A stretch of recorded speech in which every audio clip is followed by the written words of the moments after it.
Bonjour tout le monde. Aujourd'hui, on va entamer un nouveau chapitre qui est le chapitre des hémopathies malignes. Donc, on va commencer avec des généralités. On va voir comment faire la part des choses et la différence entre les différents groupes d'hémopathies malignes. Et comme ça, vous arriverez à faire la différence entre leucémie lymphome, leucémie aiguë et leucémie chronique, les syndromes lymphoprolifératifs et les syndromes myéloprolifératifs. Voilà. Donc, on va commencer avec c'est quoi une leucémie aiguë, c'est quoi un lymphome.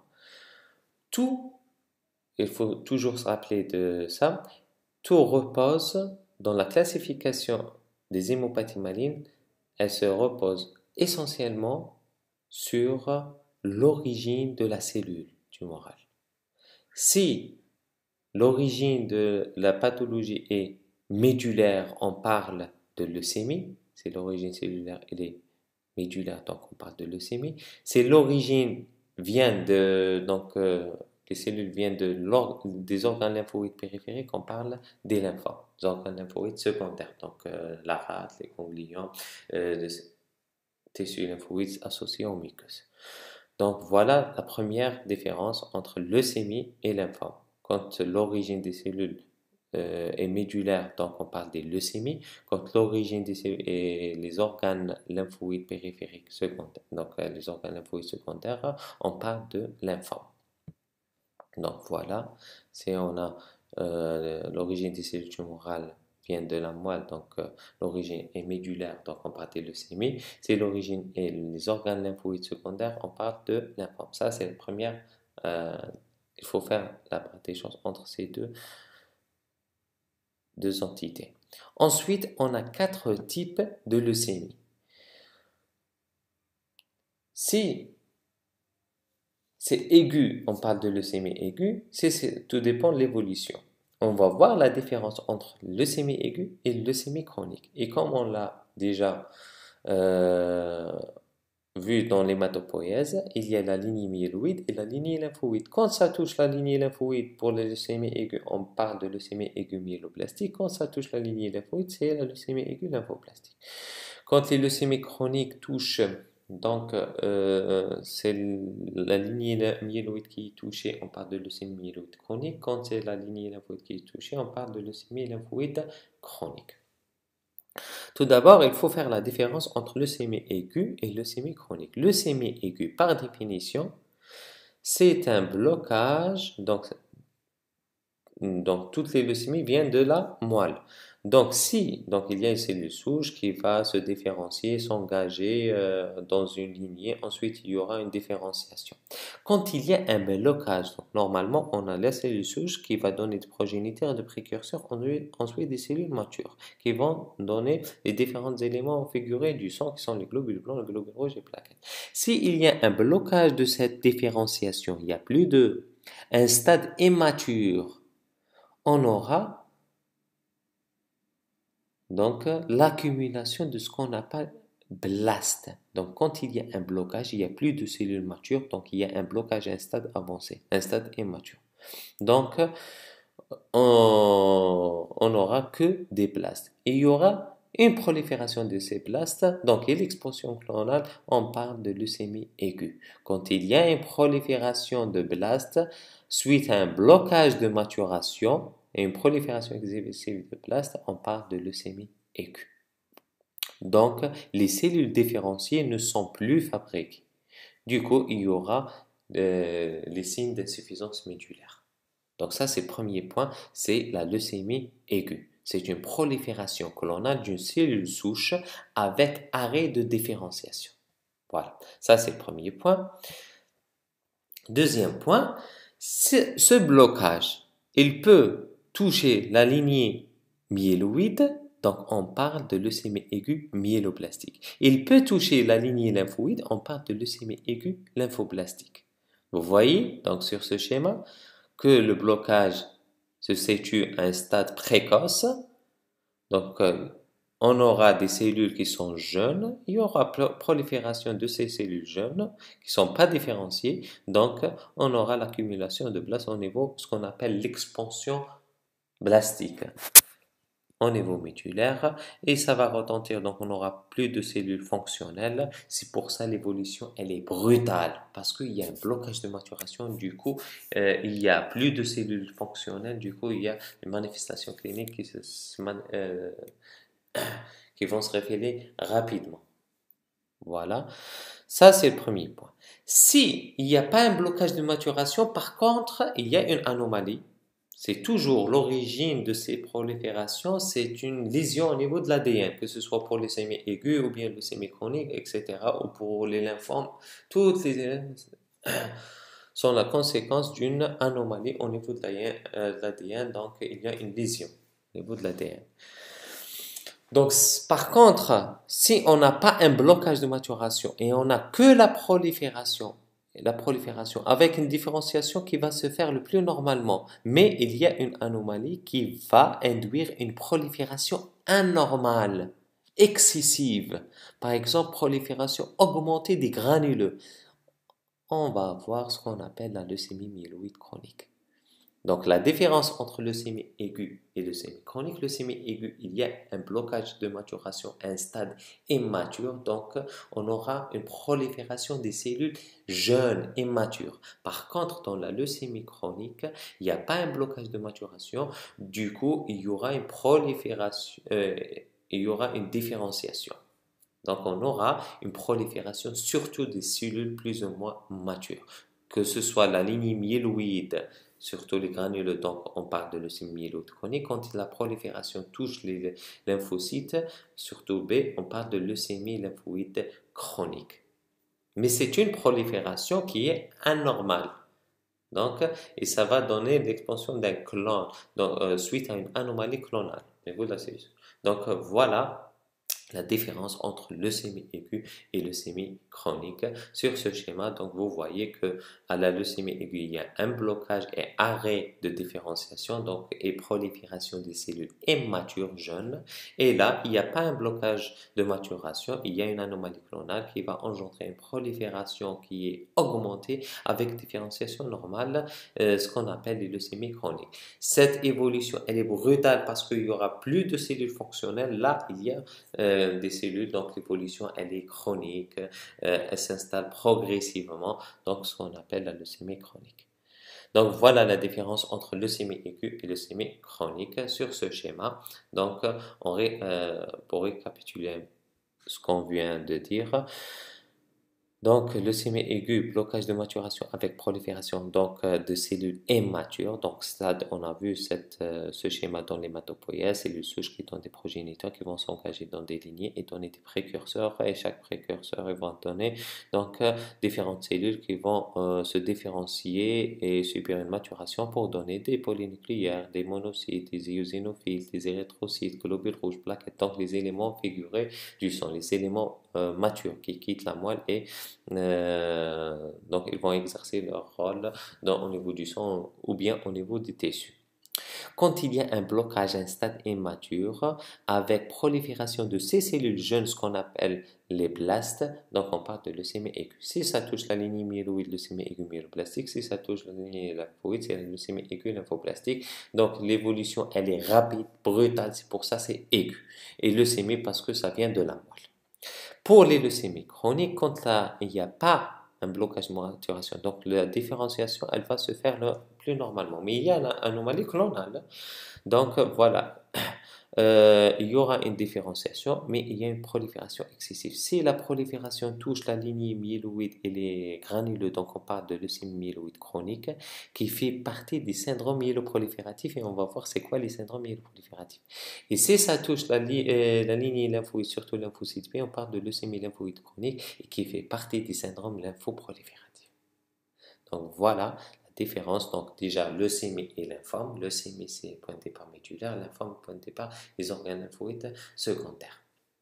L'origine de la cellule tumorale. C'est ça la base des classifications des hémopathies malignes. Ensuite, la différence entre leucémie aiguë et leucémie chronique. Leucémie aiguë, il y a deux types. Et ensuite, leucémie chronique. Dans les leucémies chroniques, On a leucémie myéloïde chronique et leucémie lymphoïde chronique. Ensuite, on a deux syndromes. On a le syndrome lymphoprolifératif et le syndrome myéloprolifératif. C'est quoi le syndrome lymphoprolifératif? Donc, le syndrome lymphoprolifératif regroupe les LLC et les lymphomes qui se développent aux dépens des organes lymphoïdes secondaires. Ça, c'est les syndromes lymphoprolifératifs. Et il y a les syndromes lymphoprolifératifs B, il y a les syndromes lymphoprolifératifs T. Et il y a les syndromes lymphoprolifératifs de bas grade, c'est-à-dire à petites cellules. Je répète à chaque fois. L'origine de la cellule. Ces cellules sont de petite taille, donc on parle de syndrome lymphoprolifératif à petites cellules de bas grade, donc il est indolent, c'est pas agressif. Et il y a les cellules, les lymphomes de haut grade, généralement c'est des cellules de grande taille. Donc voilà les différents syndromes lymphoprolifératifs. Pour les syndromes myéloprolifératifs, qui est des prolifératifs myélo. Vous voyez? Donc myélo, c'est la lignée myéloïde. Prolifératif, il y a une prolifération excessive. Si la prolifération touche les granules, donc on parle de la leucémie myéloïde chronique. Si ça touche une prolifération, donc il y a une anomalie au niveau de cellules souches, donc au niveau de... C'est une hémopathie maligne et qui donne une prolifération excessive des érythrocytes, des globules rouges. Donc on parle de polyglobulés, c'est le contraire de l'anémie. Donc il y a une prolifération excessive qui n'est pas normale. Donc on aura une augmentation des globules rouges, de l'hématocrite et de l'hémoglobine, des trois, ce qu'on appelle la polyglobulie vraie. Donc ça, c'est la polyglobulie de Vaquez. Si ça touche la lignée plaquettaire, donc augmentation de la synthèse des plaquettes, on parle de thrombocytémie essentielle. C'est un syndrome myéloprolifératif. Si le tissu hématopoïétique est remplacé par de la fibrose, ensuite c'est la rate qui va prendre le relais de... Donc, elle va reprendre l'hématopoïèse. Donc, on parle de myélofibrose primitive ou splénomégalie myéloïde. Donc, c'est ça les différents syndromes myéloprolifératifs. La LMC, la polyglobulie de Vaquez, thrombocytémie essentielle et myélofibrose primitive. Il y a d'autres, on ne va pas rentrer dans les détails. C'est ça les quatre les plus importants. Donc, vous voyez sur un schéma les différentes hémopathies myéloïdes. Quand le blocage se situe un stade immature avec une prolifération de cette cellule immature, c'est-à-dire les places, on parle de leucémie. Ensuite, tout dépend le blocage. Si le blocage touche la lignée érythroïde, on parle de leucémie aiguë myéloblastique 6. On va voir ça. Ça permet de faire la classification de FAP, la classification des leucémies aiguës. On va voir ça en détail dans le cours des leucémies aiguës qui va venir après. Donc, si ça touche le mégacariocyte, ça, c'est pour avoir une idée, surtout. Mégacariocyte, donc, c'est la M7. Si ça touche les monoblastes, c'est M5. Si ça touche le blocage se situe au niveau des premiers, tout dépend où se situe le blocage. Si le blocage se situe à ce stade, premier myélocyte, donc on parle de leucémie aiguë M3 promyélocitaire. Si les précurseurs donc un stade avancé, donc M1 et M2, s'il y a une différenciation dans la M2, et un stade très avancé, donc c'est la indifférenciée. Donc voilà. Mais quand il y a une prolifération, donc là c'est tout ce qui est en orange, c'est les leucémies aiguës. Tout ce qui est en vert, c'est quand il n'y a pas un blocage de maturation. Donc la différenciation, elle va se faire le plus normalement. Par exemple, polyglobulie de Vaquez, c'est un syndrome myéloprolifératif, mais la prolifération, on aura des globules rouges. Donc il y a une différenciation qui va se faire. Mais une prolifération très importante des cellules, surtout plus ou moins matures. Donc voilà, surtout la prolifération des cellules matures. Donc on aura un excès de globules rouges. Il y aura une prolifération de toutes les lignées, mais sur le plan périphérique, on aura une prolifération, une augmentation des cellules matures. Donc, on aura un excès en globules rouges qui va donner un excès en hémoglobine, en hématocrite. Donc, c'est la polyglobulie de Vaquez. Et thrombocytémie essentielle quand ça touche les plaquettes. LMC surtout les granules. Donc voilà pour la classification et la différence entre tout ce qui est leucémie aiguë, donc prolifération de cellules jeunes, et mature. Il n'y a pas un blocage de maturation, il y a une différenciation, mais il y a surtout prolifération des cellules matures. Donc voilà les différents groupes. Et tout ça vient d'une suite à une anomalie ou une lésion au niveau de l'ADN. Donc voilà les hémopathies myéloïdes. Les hémopathies lymphoïdes, ce qu'on appelle les syndromes lymphoprolifératifs B. Donc, quand ça touche la moelle, c'est leucémie aiguë et leucémie lymphoïde chronique. Quand ça touche les organes lymphoïdes secondaires, c'est les syndromes lymphoprolifératifs. Ensuite, on va voir les syndromes lymphoprolifératifs indolents. Tout dépend de l'origine de la cellule. Voilà. Et il y a les syndromes lymphoprolifératifs D. T. Donc, voilà schématiquement les différents groupes des hémopathies malignes. Ça, c'est pour résumer et introduire le chapitre des hémopathies malignes. Ce qu'il faut savoir, et j'espère que c'est clair maintenant, vous arrivez à faire la différence entre leucémie aiguë et les syndromes leucémie aiguë, les syndromes agressifs ou aigus et les syndromes chroniques. Voilà. Les leucémies aiguës, il y a le myéloblastique et lymphoblastique avec un blocage, une prolifération des cellules immatures après un blocage de maturation. Pour les leucémies chroniques, que ce soit la LSC ou la NMC, il n'y a pas un blocage de maturation, mais il y a une prolifération de toute la lignée avec augmentation en nombre des cellules matures. Donc, si ça touche la lignée granuleuse, donc on aura la leucémie myéloïde chronique, si ça touche le lymphocyte B, c'est la leucémie lymphoïde chronique. Les syndromes lymphoprolifératifs regroupent les LLC et les lymphomes. Ensuite, on va voir le myélome. Donc voilà, et on a le myéloïde, c'est les syndromes myéloprolifératifs. Quand il y a une prolifération de la lignée érythroïde, donc on parle de polyglobulite érythroïde, donc polyglobulite vaqueuse, mégacariocytaire, donc les mégacariocytes, les mégacardioblastes, les plaquettes, donc on parle de thrombocytémie essentielle, granuleuse, c'est la NMC. Et les autres syndromes myélodysplasiques, on a vu que les syndromes myélodysplasiques, je vous ai déjà expliqué, donc d'une façon simple, c'est quand c'est une anomalie qualitative de la moelle qui survient surtout après un âge avancé. Donc, on voit cette pathologie surtout chez les sujets âgés. Après, donc, on va entamer ce qu'on appelle les leucémies aiguës, qui constituent une urgence diagnostique et thérapeutique. C'est une urgence parce qu'il y a un blocage à un stade immature et on n'aura plus de cellules fonctionnelles. Du coup, on aura les conséquences de l'insuffisance médulaire qui peuvent être graves et ces anomalies et cette insuffisance médulaire peut mettre en jeu le pronostic vital du patient. Donc, on vient de voir, le leucémie aiguë, c'est quoi? C'est une prolifération clonale. On a dit toutes ces pathologies sont la conséquence d'une anomalie en lésion au niveau de l'ADN. Donc, il y a une sélection de clones, une anomalie génétique qui va donner un blocage de maturation et blocage de différenciation. Du coup, il y aura des cellules à un stade immature, donc on aura des cellules immatures, ce qu'on appelle les blastes. Et ces blastes, elles vont se proliférer. Donc, c'est une prolifération clonale et maligne des cellules hématopoïétiques immatures, ce qu'on appelle les blastes, qui sont bloqués dans leur processus de différenciation. Ces blastes, ils vont envahir la moelle, puisque leucémie aiguë, donc point de départ, elle est médulaire. Ils vont envahir la moelle. Ensuite, quand la moelle sera dépassée, il y aura passage au niveau du sang, donc le sang périphérique, envahissement du sang périphérique et l'envahissement des organes hématopoïétiques, les autres comme la rate, le ganglion, le foie. Et puisque le tissu sanguin il est liquide, donc tous les organes peuvent être touchés et les organes hématopoïétiques et les organes non hématopoïétiques comme la peau, la gencive, le système nerveux central.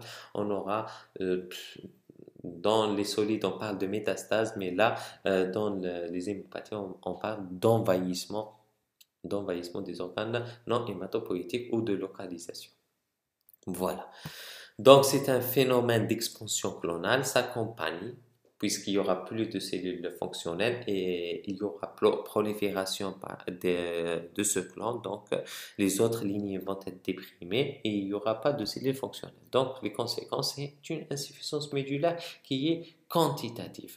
Elle peut, elle peut toucher la lignée lymphoplastique, on parle de leucémie aiguë lymphoplastique, elle peut toucher la lignée myéloïde, c'est la leucémie aiguë myéloplastique. Sur le plan épidémiologique, ce qu'il faut dire que les LAM sont plus fréquentes chez l'adulte et l'âge médian est de 65 ans et la LAL elle est plus fréquente chez l'enfant. L'étiologie reste inconnue.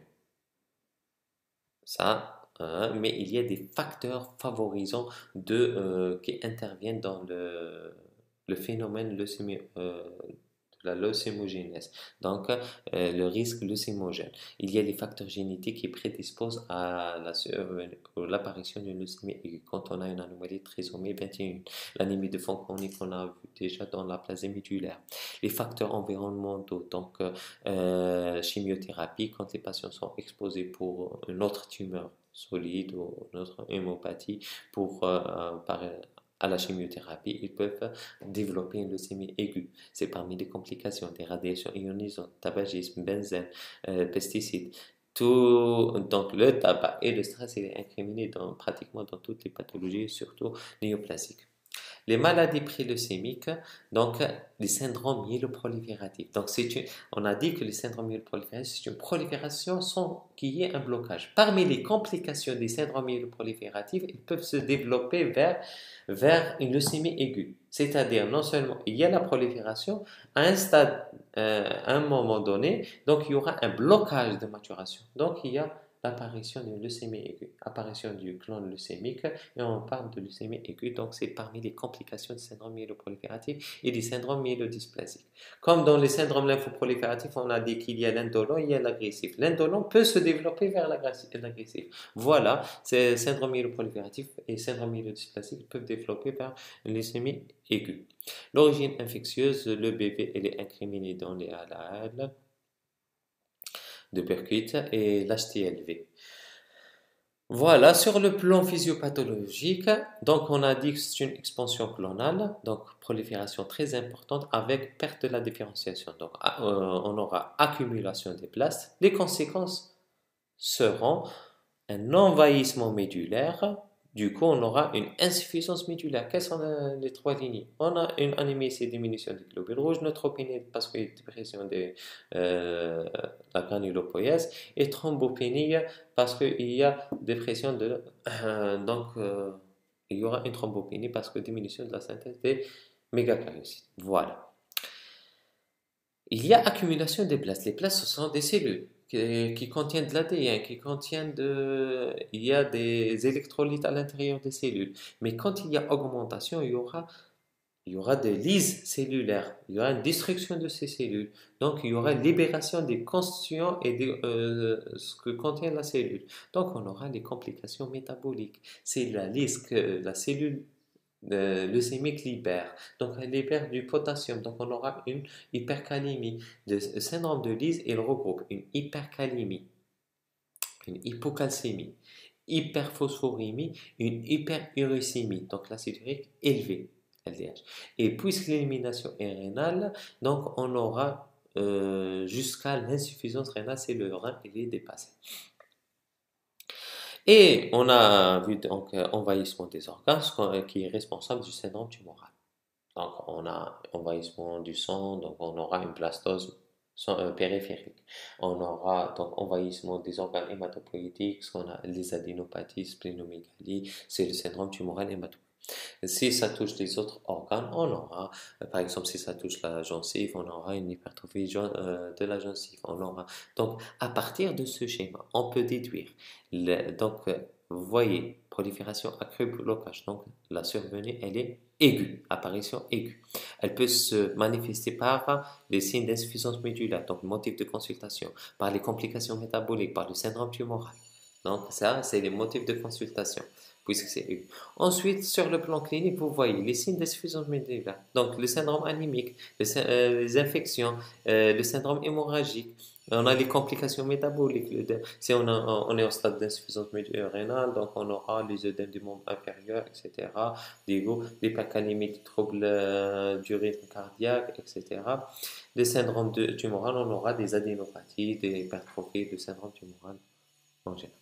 Donc, vous voyez, à partir de ce schéma, on peut déduire la clinique, motif de consultation, la clinique, la biologie, etc. La biologie, donc, c'est la pancytopénie. Quand il y a une accumulation très, très importante, donc on peut avoir une leucopénie quand il y a une accumulation très importante. Puisque c'est des cellules sanguines qui sont nucléées et qui passent au niveau du sang, on parle d'hyperleucocytose. Mais c'est ni polynucléaire ni lympho, c'est des blastes.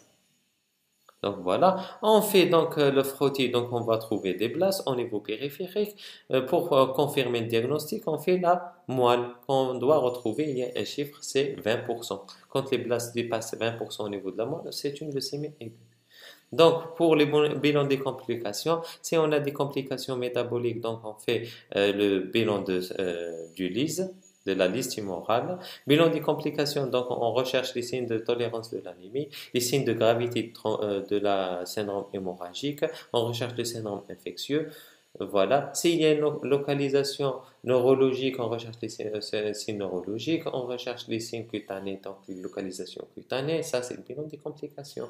Si par exemple il y a hyperleucocytose, donc la moelle elle sera dépassée, donc il y aura un passage au niveau du sang, donc on parle de hyperleucocytose, donc quand ça dépasse, euh, quand le sang sera envahi de globules blancs. Donc, les vaisseaux vont être obturés, qui vont être responsables de syndrome de leucostase, stase des vaisseaux, secondaire à l'hyperleucocytose. C'est les globules blancs qui vont donner le stase. Et qui dit stase, donc obstruction des vaisseaux. Si ça touche les poumons, donc on aura un syndrome de détresse respiratoire. Si ça touche le vaisseau du cerveau, donc de l'AVC, souffrance cérébrale, etc. Donc voilà, vous voyez, c'est très important de connaître les mécanismes physiopathologiques. Comme ça, vous pouvez déduire tout le reste. Donc, voilà, on a vu le physiopathe et les conséquences. Donc, on va rapidement passer sur le reste. Donc, puisqu'une question de pathologie, donc on va voir l'étude clinique, circonstances découvertes, on a parlé des altérations d'état général, syndrome d'insuffisance sanguine, donc soit anémie, soit thrombopénie, soit neutropénie, donc syndrome infectieux, syndrome hémorragique ou bien syndrome anémique, les douleurs osseuses parce que l'expansion elle est médulaire, donc on aura une douleur au niveau de la moelle, des os, syndrome tumoral, soit des signes d'hyperviscosité qui sont secondaires, il y a une viscosité augmentée parce que stase par les leucocytes, donc hyperleucocytose, syndrome de liste tumorale.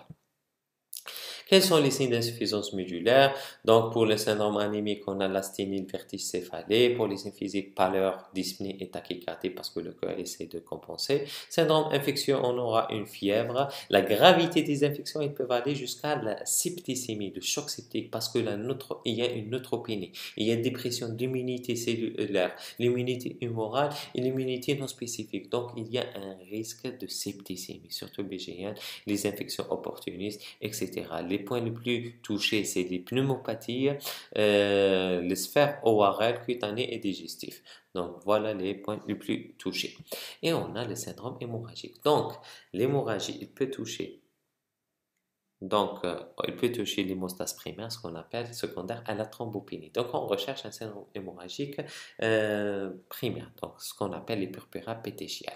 Vous voyez, ça, c'est l'atteinte secondaire à la thrombopénie, c'est purpura pétéchiale. Très bien. On peut avoir un syndrome hémorragique plus grave. Plus grave. Donc voilà, plus grave. Donc ce qu'on appelle, on va avoir des hématomes, des ecchymoses associés à un saignement qui ne s'arrête pas. Donc c'est pas que l'hémostase primaire qui est touchée, c'est pas que la thrombopénie. C'est ce qu'on appelle, quand il y a un syndrome hémorragique grave dans la leucémie aiguë ou bien il faut suspecter la CIVD. C'est quoi la CIVD? Je vais ouvrir des parenthèses on va détailler un petit peu c'est quoi la CIVD parce que c'est très important. Vous aurez affaire à des malades qui présentent des CIVD. Les CIVD, on ne la voit pas seulement dans les leucémies aiguës. Dans tout état inflammatoire, par exemple quand le patient ou bien post-traumatique ou bien en gynéco-obstétrique, donc quand il y a un état inflammatoire, donc excès de stimulation, que ce soit des polynucléaires, des monos, donc il y a une libération des cytokines qui vont solliciter, donc stimuler la coagulation. Pour être simple, ils vont stimuler en excès la coagulation par libération de facteurs tissulaires, lésions vasculaires, etc. Donc voilà, et il y a par exemple dans la leucémie aiguë, surtout la leucémie aiguë promyélocytaire 3, la LAM3, la LAM3, donc elle a des grains, les plats sont riches en grains, même des pathologies. Donc, ils vont libérer des facteurs procoagulants qui vont déclencher la coagulation. La coagulation, on aura la formation de microthrombées partout dans le corps. Donc, c'est une coagulation disséminée.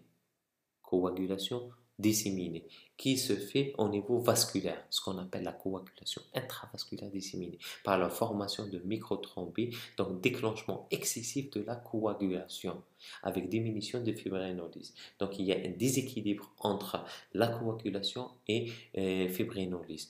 Donc il y aura formation de caillots partout. Qui dit formation de caillots, c'est-à-dire thrombose. Et ces caillots, qu'est-ce qu'ils vont consommer? Qu'est-ce qui va former ces caillots? C'est les facteurs de l'hémostase primaire qui sont essentiellement les plaquettes fibrinogènes, les plaquettes.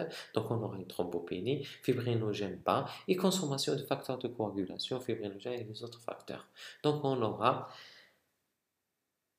a vu déjà dans l'hémostase, donc on aura thrombopénie.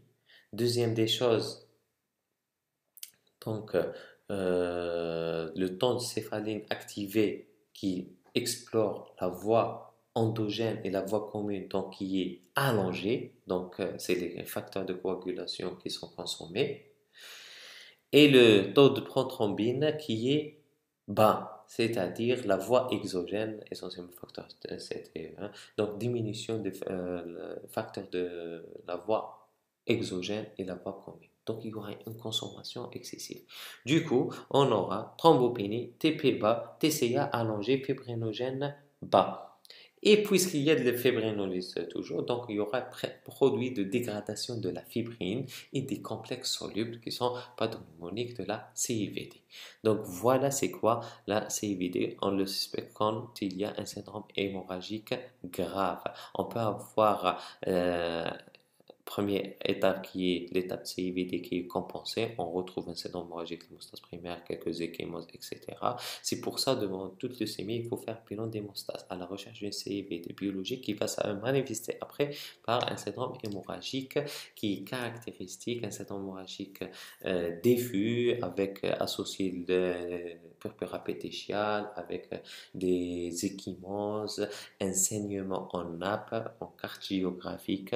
Donc, quand le patient au point d'injection, on voit que ça saigne et ça ne s'arrête pas, on fait suspecter la CIVD. Donc, voilà, c'est quoi CIVD et la gravité du syndrome des signes d'insuffisance médulaire, donc le syndrome anémique jusqu'à l'intolérance, syndrome infectieux jusqu'à choc septique et syndrome hémorragique jusqu'à la CIVD. Et bien sûr, les signes de gravité, on peut avoir des hémorragies cérébrales, c'est pour ça, en cas, on doit faire fonder la recherche d'hémorragie rétinienne, examen neurologique et la recherche de troubles neurologiques. Donc voilà les signes d'insuffisance médulaire. On a, deuxième point, c'est le syndrome tumoral. Dans la clinique, il y a des éléments d'orientation pour la classification de la leucémie aiguë. Donc, par exemple, on a déjà précisé un point. Le syndrome hémorragique CIVD, on peut l'avoir dans toutes les leucémies, différents types de leucémies, mais elle est spécifique de la leucémie aiguë. On la voit plus fréquemment dans la leucémie aiguë M3, premier leucytaire. Caractéristique de la M3, premier tableau, c'est la CIVD. Donc voilà. Par exemple, le syndrome tumoral, les adénopathies, les polyadénopathies, splénomégalie, hépatomégalie, on les voit beaucoup plus dans les LAL parce que c'est des lymphes. Donc, lymphoblast, c'est un zooanthropique pour les ganglions. Donc, on aura des adénopathies, pathomécaniques, splénomécaniques. Également pour M4, M5, surtout les formes hyperleucocytaires. Donc, on aura une localisation. Donc, on a un syndrome tumoral, surtout dans ces trois types LAL, LAM4, LAM5. Par exemple, si on a des adénopathies, on pense beaucoup plus à une LAL. Quand il y a une hypertrophie gingivale, un syndrome tumoral très important, donc on pense à ces trois, LAL, LAM4 ou bien LAM5. Donc voilà, c'est des éléments d'orientation. Localisation cutanée, on peut avoir des nodules, des placards, ça peut toucher la gencive, une hypertrophie de la gencive. Donc ça, c'est les placards, localisation cutanée. Il peut toucher le système neurologique, surtout les formes hyperleucocytaires. Donc on aura des signes d'hypertension crânienne comme le céphalée-vomissement, une atteinte des nerfs crâniens comme par exemple cliniquement on a un strabisme, etc. Et on doit rechercher les signes l'atteinte neurologique par des PL. On fait une PL et on fait l'étude cytologique de LCR à la recherche de blast qui signe la localisation ménagère. Donc voilà, elles sont plus fréquentes lors des rechutes et il y a des patients qui sont à risque de développer une localisation, surtout les formes hyperleucocytaires, M4, M5, etc. M4, M5, les LAL. C'est pour ça qu'il y a des types de leucémie qu'on doit faire des PL systématiquement, même si on n'a pas de signe neurologique. On doit faire ce qu'on appelle le traitement prophylactique par de la PL et on injecte une chimiothérapie en intratégrale. Par exemple, les formes hyperleucocytaires, même si on n'a pas de signe neurologique, on doit rechercher une atteinte neurologique, même si on n'a pas de signes cliniques. Voilà, les autres atteintes, donc atteintes des gonades, c'est les sites sanctuaires, donc les testicules, les ovaires, comme le système nerveux central, l'hypertrophie gingivale, l'atteinte osseuse et les tumeurs localisées. Quand les blastes forment une tumeur, on appelle ça les chloromes, qui sont de sièges variables et de nature blastique. Voilà. Le syndrome de leucostase, quand il y a une hyperleucocytose, donc la circulation, donc il y aura un encombrement au niveau de la, donc il y a un excellent globule blanc, donc il y aura stase des vaisseaux par des globules blancs. Donc ça peut toucher les vaisseaux cérébraux, ce qu'on appelle leucostase cérébrale, on aura confusion, agitation, coma jusqu'à l'AVC ischémique, leucostase pulmonaire, dyspnée cyanosémique, syndrome de distress respiratoire. Les syndromes hémorragiques par coagulopathie, ce qu'on appelle CIVD, qui se voit surtout dans la LAM promyélocytaire par libération des protéines et des grains, parce que M3, ils sont riches en grains qui vont libérer ces grains. Donc, ces grains, ils ont une activité procoagulante qui vont déclencher la coagulation et exposent à un risque hémorragique majeur, notamment cérébro-méningé. Qu'est-ce qu'on doit faire? On a la clinique, on a les éléments d'orientation. Donc, première chose, et le premier diagnostic à évoquer devant les signes d'insuffisance médulaire, c'est la leucémie aiguë. On doit rapidement faire l'hémogramme. L'hémogramme, on va retrouver soit une pancytopénie, diminution des globules blancs, de l'hémoglobine, des plaquettes. Quand il y a un taux de globules blancs, donc c'est la moelle, elle va libérer beaucoup de globules blancs, on peut avoir une hyperleucocytose. Ce qui est sûr, on a généralement une neutropénie et une lymphopénie. Voilà. C'est un élément d'orientation. Si on a une monocytose au niveau périphérique des monocytes, donc ça oriente vers la LAM4. Hémoglobine, une anémie qui est normocytaire, normochrome, arégénérative d'origine centrale, souvent inférieure à 7. Les plaquettes, une thrombopénie qui est d'origine centrale. On n'a pas de taux dans les plaquettes. Donc, qu'est-ce qu'on doit faire? Une moelle pour voir l'origine centrale ou périphérique. Donc, rapidement, on fait un frottis sanguin pour confirmer nos données hématométriques. Qu'est-ce qu'on va retrouver? La présence. On peut, donc l'absence de blast au niveau du frottis sanguin n'élimine pas le diagnostic parce que le point de départ elle est médulaire. Donc la moelle, elle est indispensable. Mais au niveau du frottis, on peut trouver des cellules blastiques.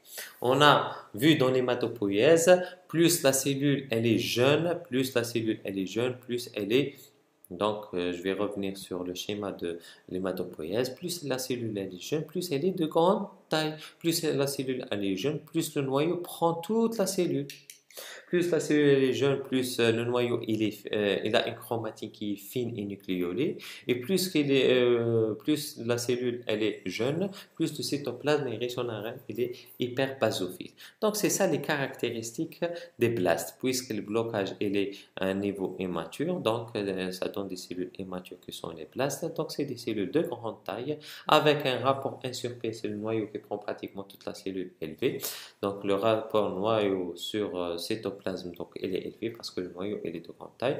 La chromatine elle est fine et nucléolée, le cytoplasme il est basophile. Ensuite, on a les granulations. Si on a des granulations, donc on s'oriente vers la leucémie aiguë myéloblastique. Si on n'a pas de granulation, on s'oriente beaucoup plus vers LAL. Ça, c'est des éléments d'orientation. Bâtonnet d'Auer, c'est un ensemble de grains qui vont s'agencer et donner un bâtonnet. Ce qu'on appelle bâtonnet d'Auer, il est spécifique de la LAM. Si on a des bâtonnets Auer, on n'a pas besoin de coloration cytochimique. On va se dire directement que c'est une leucémie aiguë myéloblastique. Donc voilà cellule de grande taille, un sur P qui est élevé sur le noyau qui prend pratiquement toutes les cellules par rapport au cytoplasme. Chromatine elle est fine et il y a un nucléole. Vous voyez le nucléole. Et on a des grains. Les grains orientent vers l'ALM. Mais si on a bâtonnet, c'est pathognomonique de leucémie aiguë myéloblastique. Il y a un autre signe, ça c'est l'orientation cytologique. Il y a d'autres signes. Donc si on a les bâtonnets qui sont disposés les unes contre les autres, donc en phagos, ce qu'on appelle les bâtonnets en phagos, c'est une M3. Ça c'est pathognomonique et spécifique de la M3. Si on a cet aspect, c'est une LAM3. Par exemple, si on a un aspect monocytoïde, le noyau il est boursouflé, irrégulier, etc. Donc on s'oriente vers une monoblastique. Si on a des monocytes et des monoblastes, donc c'est une M4. Voilà. Donc si on a par exemple on n'a pas des grains, donc on s'oriente vers une LA. Mais là, on a des grains, c'est vacuolé, peut-être c'est une. Donc on va s'orienter vers soit une voilà, c'est des fines granulations, soit M4, M5.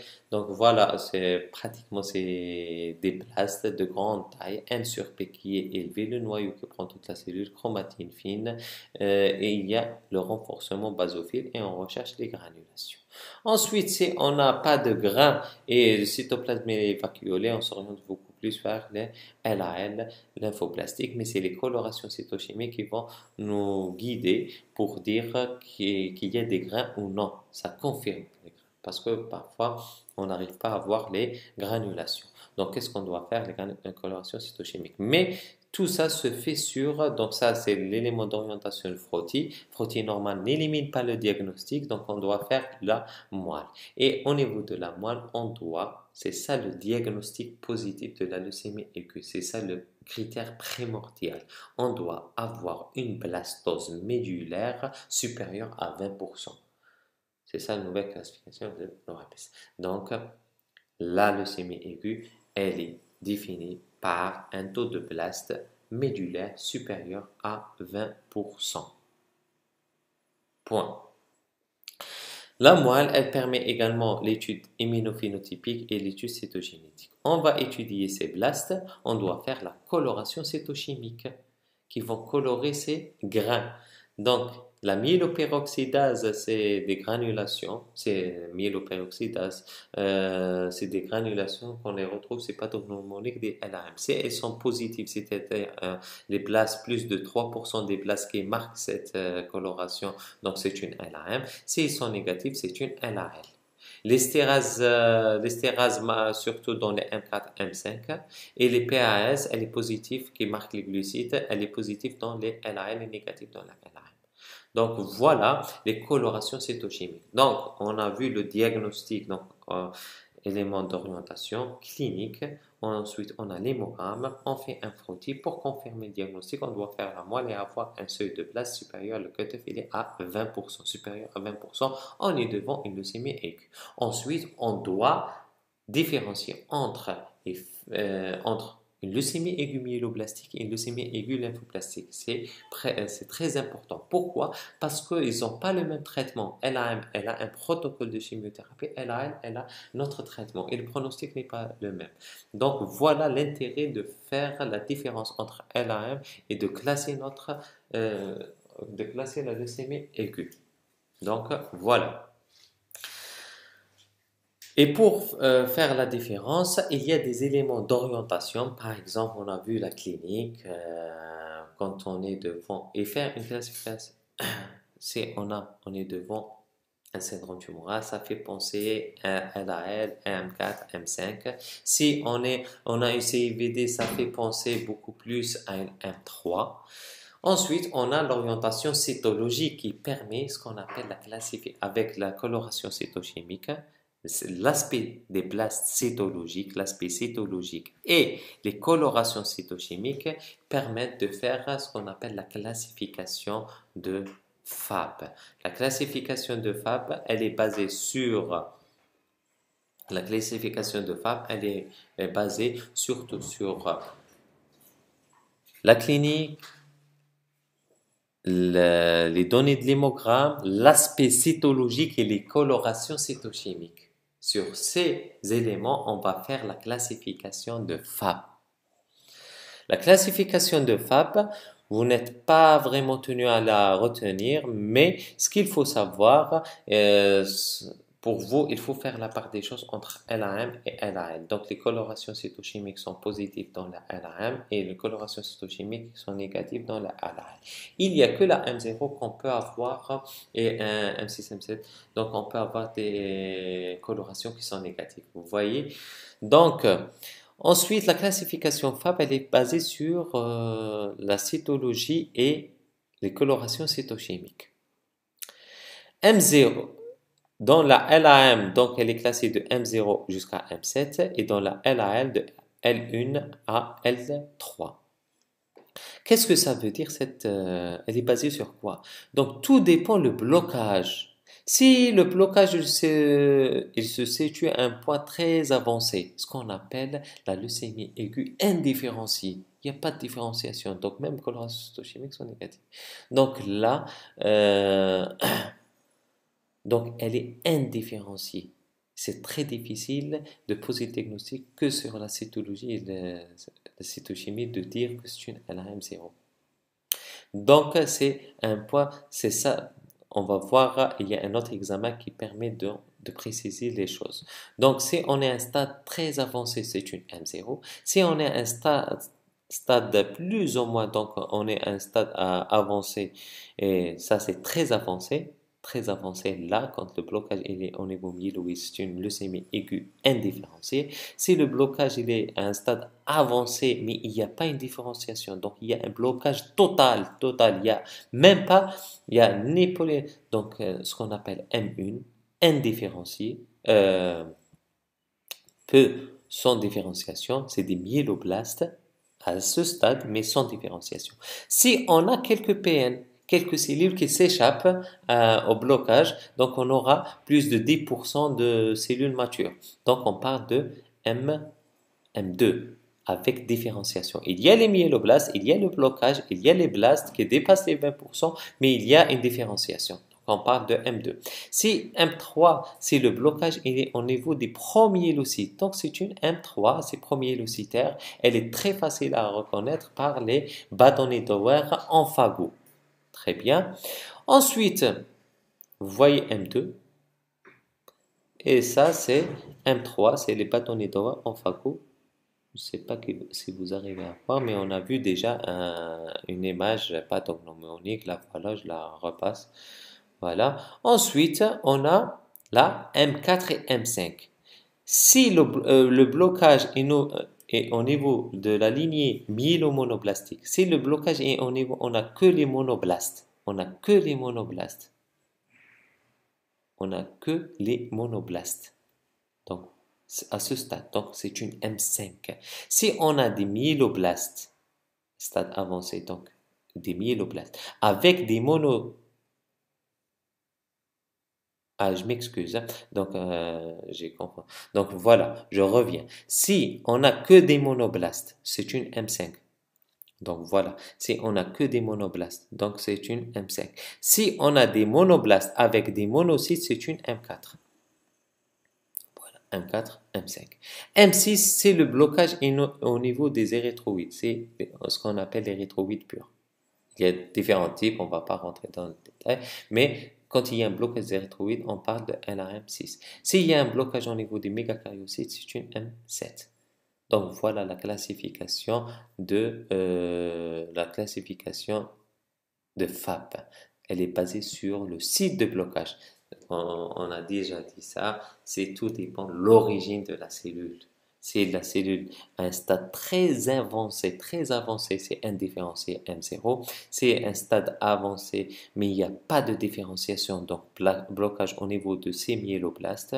Donc on parle de M1. S'il y a des myéloblastes, il y a quelques cellules qui s'échappent à ce processus de blocage, donc on parle de M2. Si le blocage est au niveau de promyélocyte, donc à ce stade, donc le blocage il est là, donc on parle de M3. Si le blocage est au niveau de monoblastes, il n'y a que des monoblastes M5. S'il y a des myéloblastes avec des monocytes, on parle de M4. Si le blocage est au niveau des érythroïdes, donc on parle de M6.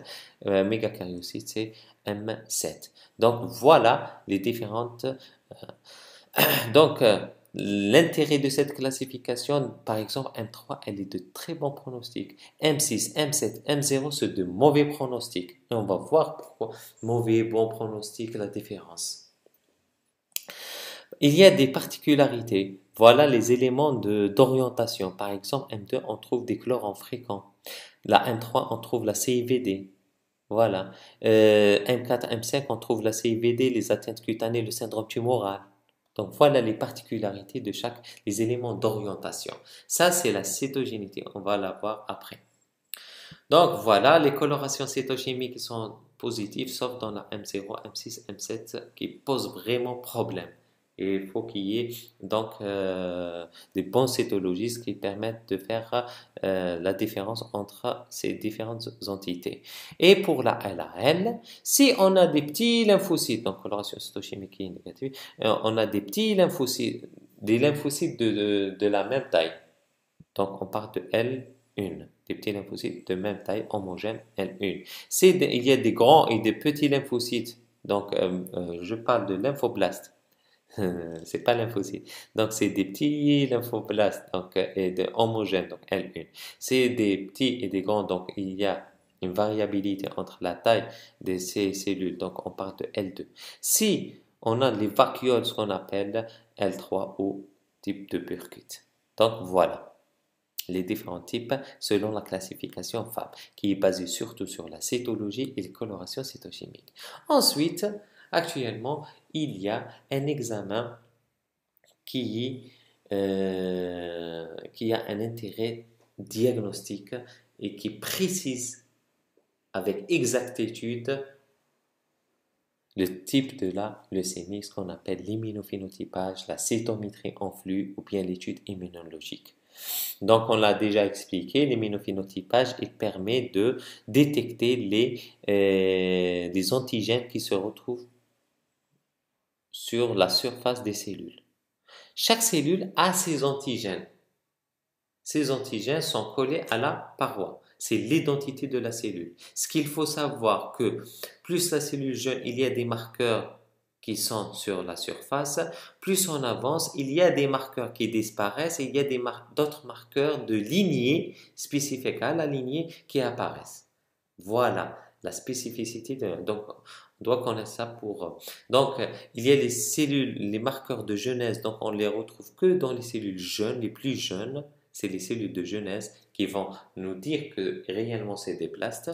Ensuite, chaque lignée a ses marqueurs. Je vais vous donner des exemples. Par exemple, la lignée granuleuse, elle est MPO positive qui est spécifique de la lignée granuleuse, ce qu'on a vu déjà dans la coloration cytochimique. CD13, CD33, c'est la lignée granuleuse. Si on a un CD16, CD15, c'est une lignée granuleuse qui sont matures. Voilà. Si on a la glycophorine, donc on est devant une lignée érythroïdes. Si on a CD41, 61, 36, CD41, 61, c'est spécifique de la lignée mégacaryocytaire. Si on a par exemple CD14, CD64 et CD11C, donc c'est la lignée monocytaire. Voilà.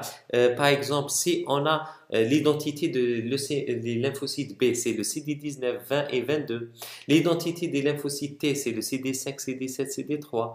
Et ça, c'est l'identité des M. 13, 33 et la myéloperoxydase. Donc, grâce à ces marqueurs, donc on ramène un échantillon, on fait un marquage et ces anticorps qui sont dirigés contre ces différents clusters de différenciation, ces antigènes qui sont collés à la paroi. Donc, on va envoyer des anticorps, qui sont marqués un fluorochrome qui vont émettre une couleur. Donc, voilà. Ensuite, on va analyser. D'abord, on doit faire sélectionner les cellules blastiques, ce qu'on appelle le gating de cellules. Voilà. Après la sélection des cellules grâce à un marqueur qui est le CD45, on le trouve dans toutes les cellules. Mais caractéristique des blastes, c'est des CD45 qui sont faibles. Ensuite, quand on sélectionne notre population, on va lancer des marqueurs de jeunesse, le CD34, HLA-DR. S'ils sont positifs, donc c'est réellement, ce sont des blastes. Ensuite, on commence. On envoie les marqueurs myéloïdes. S'ils sont positifs, donc c'est une LAM. Ensuite, tout dépend. S'il y a un blocage mature, donc on a des marqueurs de M0, il y a des marqueurs M1, il y a des marqueurs. Donc, plus on avance, plus il y a des marqueurs qui apparaissent, qui disparaissent, Et grâce à cette spécificité, on va classer notre patient selon la classification FAB. Ou bien il y a une autre classification nouvelle, c'est la classification OMS, qui a été faite surtout dans la classification OMS 2016. Donc voilà. Et on a l'immunophénotypage permet de nous dire est-ce que c'est M ou bien L. Donc on lance les marqueurs et on va voir ce qui est positif, ce qui est négatif. Ce qui est positif, donc on est dans cette lignée. Si c'est négatif, c'est pas cette lignée, c'est l'autre lignée. Donc en fonction de la positivité de ces marqueurs. Et plus on avance, plus il y a des marqueurs qui apparaissent et d'autres qui disparaissent. Ensuite, tout dépend le stade de blocage. Le stade de blocage, ça nous permet de dire on est leucémie aiguë, par exemple dans les lymphoblastiques, il y a différents stades de maturation. Donc, grâce à ces marqueurs qui apparaissent et disparaissent, donc on va classer notre leucémie. On est en pré-B, en pré-B, en pro-B, LALB mature ou bien LALT. Donc, voilà, ça nous permet de faire cette classification. Donc, voilà, vous n'êtes pas, donc j'espère que vous avez compris le principe. Et pourquoi on fait cette classification? Parce qu'il y a une différence de pronostic. Chaque leucémie a son pronostic. Par exemple, LALT, elle est de mauvais pronostic que la LALB. La pré-B, elle est de mauvais pronostic. Donc, ça dépend. Donc, ils ont une valeur pronostique. La LT, mauvais pronostic. Par exemple, M0, M6, M7 sont de mauvais pronostics. Et c'est grâce, donc, la cytologie, parfois on n'arrive pas à faire la différence. Et grâce à l'immunophénotypage, on peut avec exactitude situer notre leucémie aiguë. Donc, la leucémie est de la classer avec exactitude. Donc, ça permet de distinguer M ou L, identifier la lignée B ou T. La cytologie à elle seule ne peut pas dire que c'est LALB ou bien LALT. Voilà. Identifier le stade de maturation et identifier parfois on a double leucémie, deux clans qui se développent. LAL, M et L, ce qu'on appelle les LAL biphénotypiques et elle est de mauvais pronostic. Donc voilà l'intérêt de l'immunophénotypage. Donc on a vu la classification FAB qui se base sur la cytologie et les colorations cytochimiques. Ensuite, les nouvelles classifications OMS et classifications digit qui sont passées sur l'immunophénotypage. Et il y a également l'étude biologique, l'étude cytologique qui a surtout un intérêt pronostique. Elle est primordiale pour décision thérapeutique. C'est ça l'intérêt pronostique. Par exemple, les patients qui ont un mauvais pronostic, on doit les greffer dès la première RC. Donc, indication de greffe après obtention de RC, la première RC, on fait la greffe. Pour les patients qui ont un bon pronostic, donc on peut laisser la greffe à la deuxième, à la rechute ou la deuxième RC. Voilà l'intérêt, ça change dans notre décision thérapeutique. Et grâce à l'étude cytogénétique, on va classer notre patient selon le groupe favorable, intermédiaire ou défavorable. Et le groupe favorable, surtout ce qu'on appelle les CPF, on a la translocation 15-17, elle est spécifique de la M3 qui confère à la pathologie bon pronostic. Donc vous voyez la 15-3 ou bien 15-17, pardon, 15-17, la translocation 15-17, la PML rare. Donc, elle est spécifique de la M3, premier leucitaire, elle est de très bon pronostic. Il y a l'inversion 16, donc qui est de bon pronostic, la translocation 8-21, donc elle est de bon pronostic. Ces trois anomalies sont de bon pronostic. Donc voilà. Donc, il y a d'autres facteurs pronostiques, par exemple de mauvais pronostics, l'hyperleucocytose c'est de mauvais pronostics, l'âge supérieur à 60 ans c'est de mauvais pronostics, les aspects cytologiques M0, M6, M7, les aspects immunophénotypiques LAM, LAB phénotypiques de mauvais pronostics, les anomalies chromosomiques, il y a des anomalies de mauvais pronostics. Réponse initiale au traitement et la résistance primaire au traitement c'est de mauvais pronostics.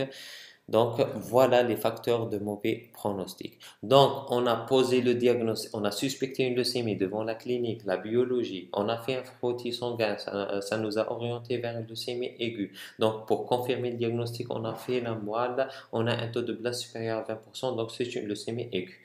On a classé selon la classification FAB ou bien OMS ou EGIC, donc grâce à cytologie et cytochimie, ça permet la classification FAB.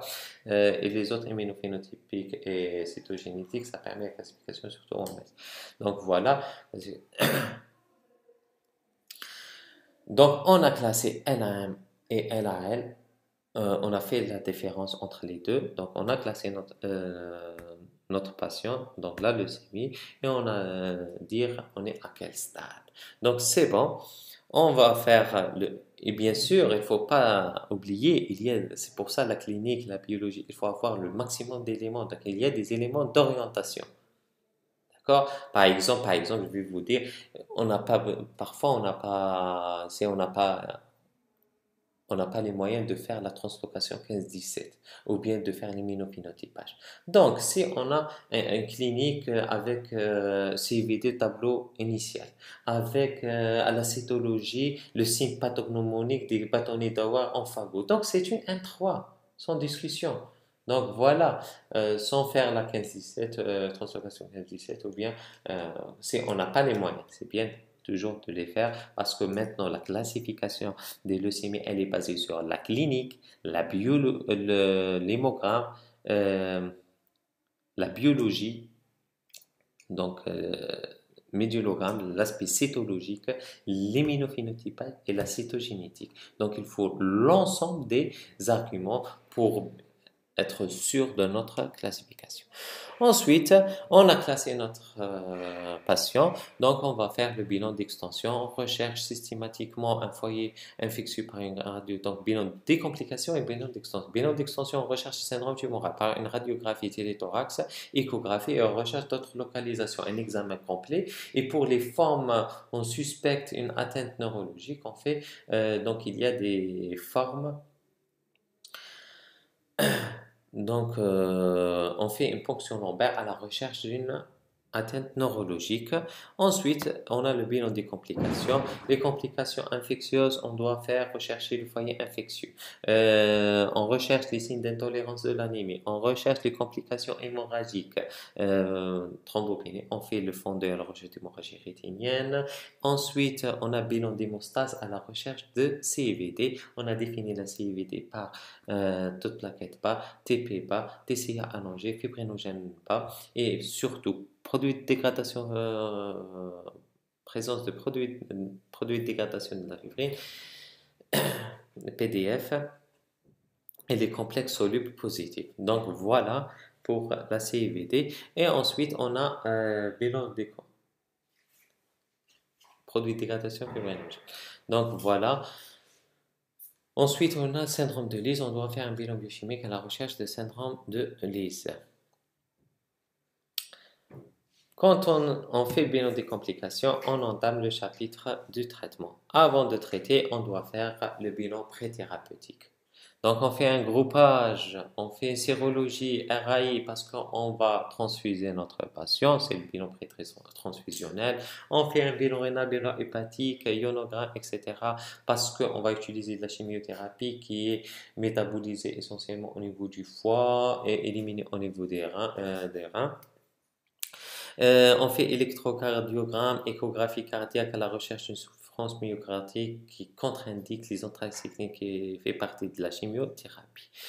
La leucémie aiguë constitue une urgence thérapeutique parce que le début est brutal et il y a des signes d'insuffisance sanguine. Donc, on doit faire rapidement l'hémogramme avec protéines et poser le diagnostic rapidement et surtout traitement symptomatique, ensuite orienté vers une structure spécialisée. Vous devez connaître le traitement symptomatique. Donc, traitement symptomatique, c'est traiter les complications. Si on a une anémie, donc on doit transfuser par des globulaires phénotypés. Le seuil transfusionnel, c'est 7. Si on est, donc on est à 7, il faut transfuser.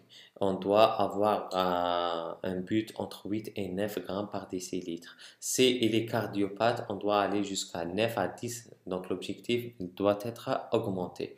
Il faut donner des globulaires phénotypés afin d'éviter les risques d'immunisation parce que le patient va être polytransfusé.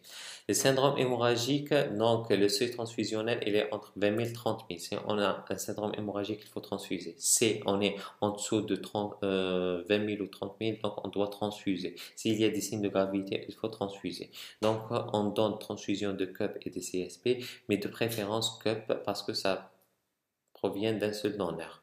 Les corticoïdes à dose hémostatique, c'est donner des corticoïdes à faible dose qui vont agir surtout sur l'hémostase primaire, ils vont agir sur la paroi vasculaire. Ils ont une action sur la paroi vasculaire. On donne du dicinone, etc. Les antifibrinoïdes.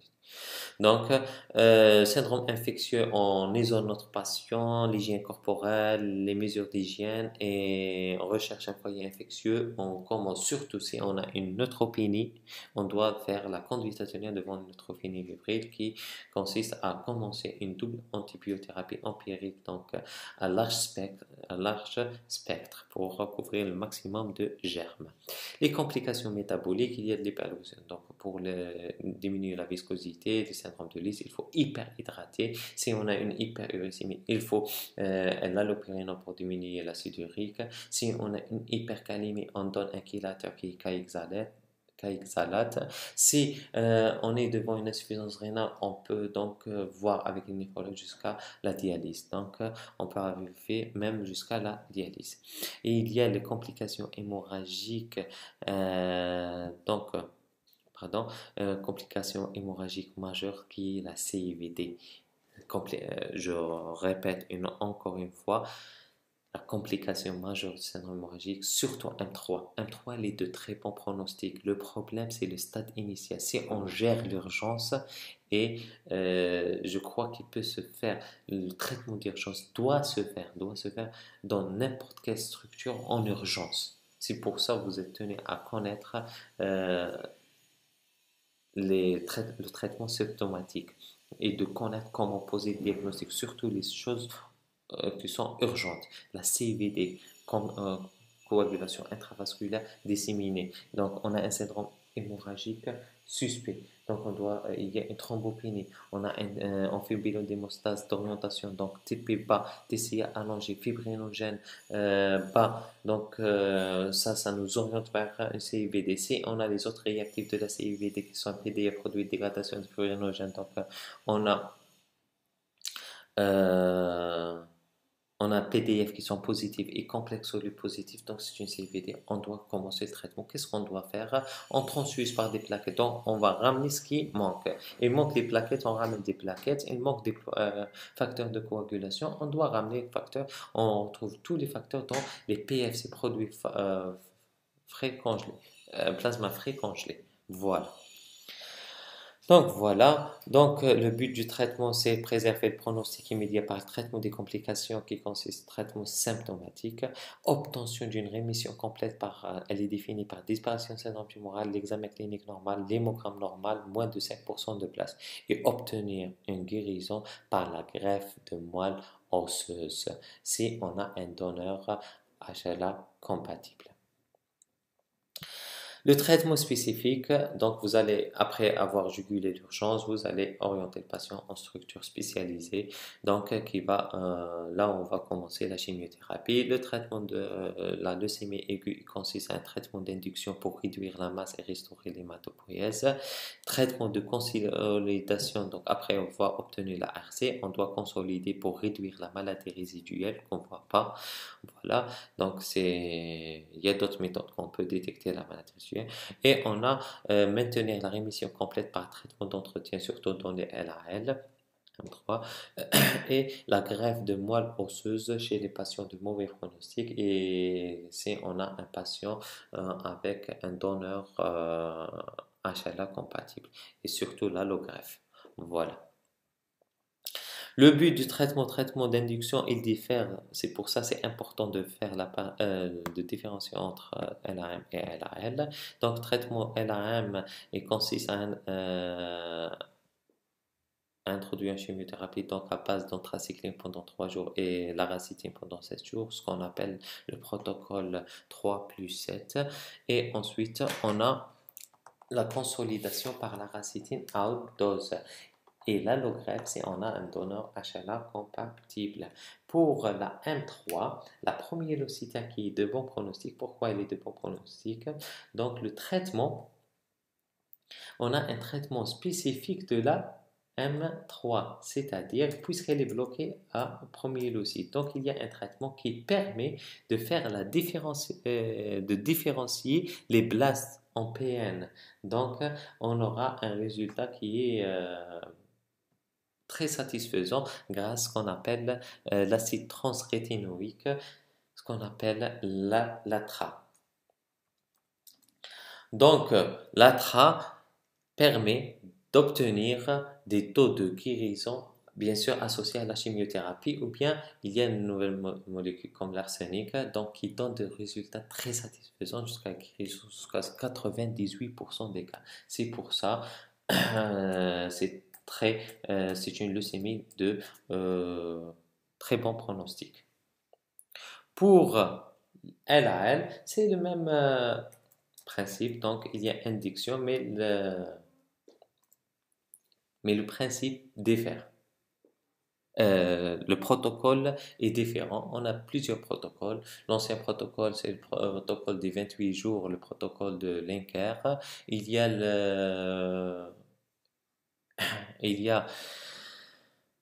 le protocole GRAL plus intensif, il y a le protocole FRAL, il y a plusieurs protocoles. Donc, ce qu'il faut savoir dans le traitement, il y a l'induction, il y a la consolidation, il y a l'entretien. Et il ne faut pas oublier la prophylaxie ménagée par injection intrathécale de la chimiothérapie. Les résultats, donc on a des rémissions complètes qui arrivent jusqu'à 70% pour les LAL, 80% pour les LAL. Voilà, la greffe de moelle guérit son premier RC, c'est LAM, deuxième RC, c'est LAL. Donc voilà, pour la leucémie aiguë, il faut les messages les plus importants à transmettre, il faut suspecter une leucémie aiguë, savoir suspecter tout signe d'insuffisance médulaire, c'est une leucémie aiguë jusqu'à preuve du contraire, donc on doit éliminer une leucémie aiguë. Cliniquement on a le tableau d'insuffisance médulaire, on fait l'hémogramme, on a des cytopénies. Ensuite, on a l'hémogramme, on a des cytopénies, une pancytopénie ou bien l'hyperleucocytose. Très bien. Ensuite, on fait un frottis sanguin, on va retrouver des blastes. L'absence de blastes n'élimine pas le diagnostic. On doit indiquer la moelle. On a vu les indications de moelle. On fait la moelle. Donc, on fait la moelle. Pour poser le diagnostic, on doit avoir taux de place supérieur à 20%. C'est bon. Ensuite, il y a les différents autres examens. Donc, cytologie il y a déjà des éléments d'orientation. La cytologie et coloration cytochimique permet la classification de FA. LAM, LAL, LAM 0 jusqu'à 7 et LAM, LAL1 jusqu'à LAL3. Voilà. Et grâce à l'immunophénotypage et l'étude cytogénétique, ça permet de faire la classification OMS et avec précision de la classification. Et on a l'intérêt cytogénétique. Il y a des facteurs pronostiques. Il y a des facteurs de bon pronostic, il y a des facteurs de mauvais pronostic, que ce soit clinique, biologique, cytogénétique, immunophénotypique. Voilà, et surtout, notre élément, c'est la réponse traitement. Ensuite, on fait le bilan d'extension, on a le bilan des complications. Complications, on a le syndrome anémique. C'est ça le plus important, c'est le bilan des complications parce que ça constitue une urgence thérapeutique. Il y a le syndrome anémique, les signes de tolérance, syndrome hémorragique, surtout la CIVD. Il faut demander bilan d'hémostase. Et la CIVD, elle est définie, je répète, toute plaquette bas, TP qui est bas, TCA il est allongé, fibrinogène diminué, produit de dégradation de fibrinogène, la fibrine donc positif, et on a un complexe soluble qui est positif. Ensuite,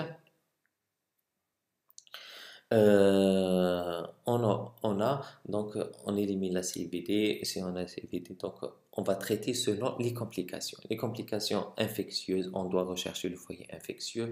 Les complications métaboliques, les liées à leucostase, recherche neurologique. Quand on finit avec une complication, on fait bien pré-thérapeutique et on commence le traitement en urgence, surtout le traitement d'urgence. Donc l'anémie en transfuse, thrombopénie en transfuse, CIVD on rajoute, on transfuse également, PFC, CSP. Si on a un syndrome infectieux, on isole le patient. Si on a une neutropénie fibrée, donc double antibiothérapie à large spectre. Si on commence l'allopérinon pour diminuer l'hyperhydratation. Si on a une hypercalémie, on jugule l'hypercalémie, des troubles ioniques. Si on a une insuffisance rénale, on va voir si l'hyperhydratation, ça va régler l'insuffisance rénale. Donc peut-être il n'y a qu'une insuffisance rénale fonctionnelle. Si on est à une insuffisance rénale qui dialyse, on doit dialyser le patient. Donc ça, c'est le traitement symptomatique. Ensuite, le traitement spécifique, il est basé surtout sur la chimiothérapie, une induction pour réduire la masse tumorale et rétablir l'hématopoïèse. L'objectif, c'est d'obtenir une rémission complète, c'est-à-dire un examen clinique normal, un hémogramme normal et un taux de place au niveau de la moelle, parce qu'on refait la moelle pour évaluer, doit être inférieur à 5%.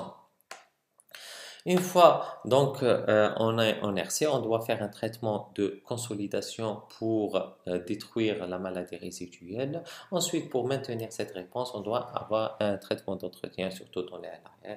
Et surtout chez les formes de mauvais pronostic, la greffe de moelle osseuse si on a un donneur compatible.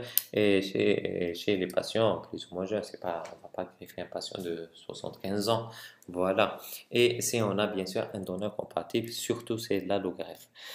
Donc voilà, et on a les taux de réponse. Et le traitement spécifique de la LM3, c'est la traque qui permet des guérisons jusqu'à 98%, des RC jusqu'à 98% des cas. Donc voilà. Et ensuite, la surveillance du patient.